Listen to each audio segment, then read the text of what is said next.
Alors le pourcentage des restaurants gastronomiques aujourd'hui offrant une carte de restaurant en plus de ces menus n'est plus que de 38%. Et on peut se poser la question si un établissement gastronomique finalement a toujours l'appellation de restaurant. Ma réponse est oui.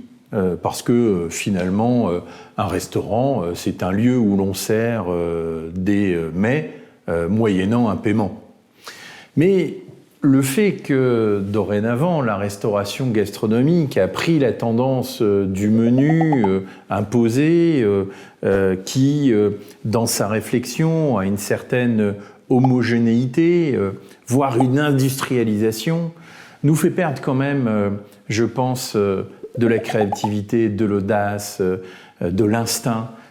Et je le remarque par exemple au niveau du service et des maîtres d'hôtel, où on a cette sensation qu'il y a une répétition de l'histoire du beurre, du couteau à pain, enfin une multitude de choses qui nous sont proposées, qui manquent finalement un peu de relation avec la clientèle, parce qu'on a tellement pensé une organisation pour servir un menu haut de gamme qu'on en a oublié la relation particulière que l'on peut établir avec un client.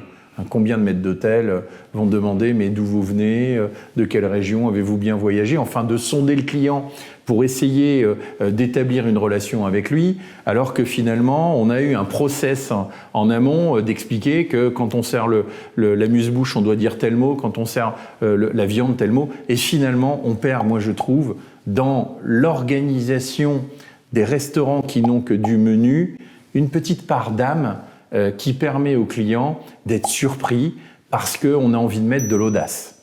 Et la grande différence entre les restaurants qui ont encore une carte et les restaurants qui n'ont que du menu, eh bien c'est l'audace. Et finalement, la restauration gastronomique, qui est une restauration de haute performance, eh bien, est-ce qu'elle ne doit pas garder cette part d'innovation et de créativité? Eh bien finalement, ce chiffre de 38%, c'est ce à quoi il me fait penser. Gardons l'audace et la créativité.